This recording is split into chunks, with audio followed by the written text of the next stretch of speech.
l'ARD, en tant qu'instance politique, a décidé de donner son point de vue. En sortant, ce communiqué de presse que je vais vous lire, intitulé « À propos du compte unique du Trésor ». Depuis un certain temps,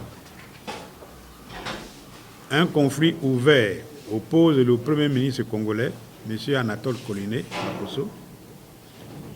au ministre des Finances, M. Jean-Baptiste Sondaï.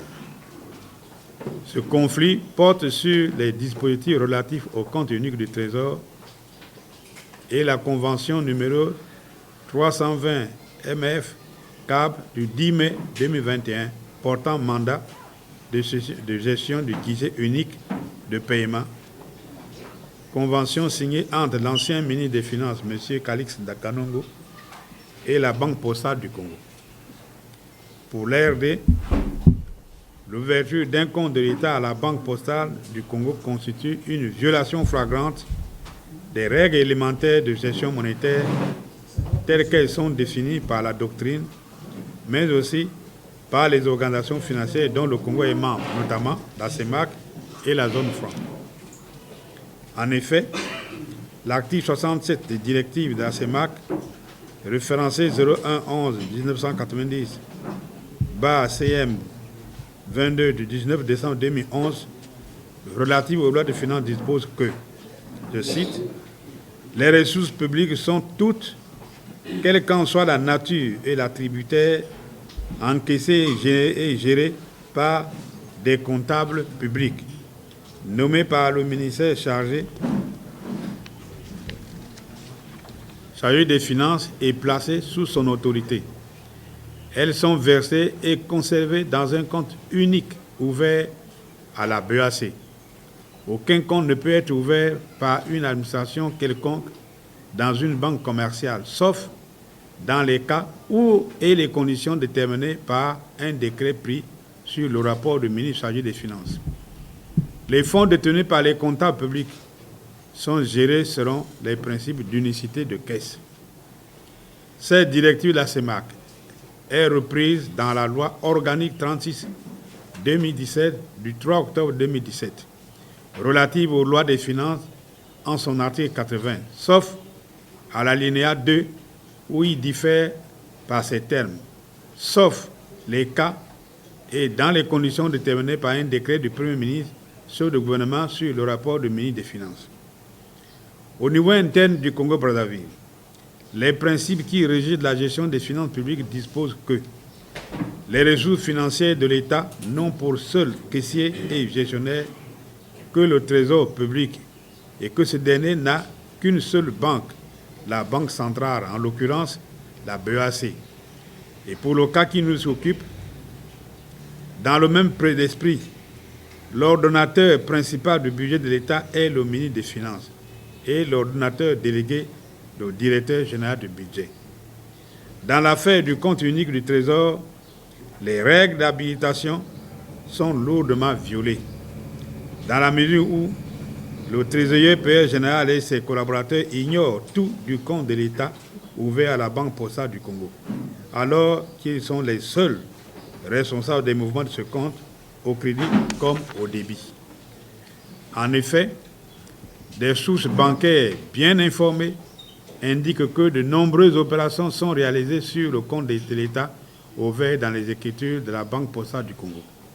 Qui donc mouvemente ce compte, étant donné que le ministre des Finances, ordonnateur et principal du budget de l'État, et le directeur général du Trésor, trésorier payeur général de l'État, expriment des sérieuses inquiétudes sur sa gestion, à en juger par les lettres publiées sur les réseaux sociaux. Dès lors, les graves questions se posent.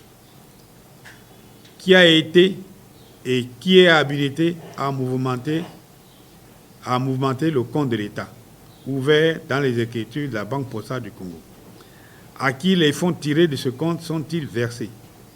Pourquoi la Banque postale du Congo, qui connaît parfaitement les règles qui régissent le fonctionnement des comptes bancaires, a-t-elle laissé faire, au point d'engager sa responsabilité dans ce qui apparaît désormais comme des malversations financières organisées. Pour remettre à l'endroit ce que la Convention instituant les guichets uniques a mis à l'envers, il serait de bonne politique que le ministre des Finances, en collaboration avec le Trésor public, fasse faire par un cabinet de réputation internationale un audit du compte de l'État ouvert dans les écritures de la Banque postale du Congo, au fin de dénuder l'ampleur du désastre causé à l'État et de situer les responsabilités. En tout état de cause, il est impérieux et urgentissime que ce compte ouvert en violation des normes soit clos sans délai et que toutes les recettes de l'État soient centralisées au niveau du Trésor public, ce conformément à l'administration en vigueur. Le Trésor public ne peut avoir de compte qu'à la BEAC et nulle part ailleurs. Nous l'avons dit et écrit 1001 fois, mais nous ne le répéterons jamais assez. Pour guérir un mal, il faut l'attaquer à sa racine. Aujourd'hui, le mal du Congo, c'est la malgouvernance à tous les échelons de l'État. À de vrais problèmes, il ne faut jamais apporter de fausses solutions. Pour garantir une collecte et une gestion transparente des ressources financières de l'État, il faut impérativement instaurer dans les faits, et non pas seulement en parole, une gouvernance rationnelle et transparente à tous les échelons de l'État en général, et tout particulièrement au niveau des régies financières, impôts, douanes et trésors. Dans sa dernière déclaration intitulée « Pour une transition non conflictuelle et apaisée », l'ARD a formulé à ce sujet 3 propositions cruciales. 1. Créer au niveau de la douane une brigade du renseignement douanier chargée de traquer la fraude fiscale. 2. Au niveau des impôts, mettre en place une vraie haute autorité de la transparence financière. 3. Au niveau du Trésor public, instituer un comité de surveillance de la transparence des transactions financières.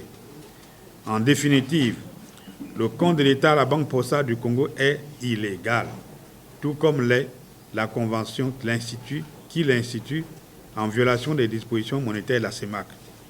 Pour lutter efficacement contre les comportements déviants, il est impératif et urgent de mettre en place dans notre pays de vraies institutions de l'intégrité chargées de lutter réellement contre la délinquance financière qui gangrène actuellement l'État congolais.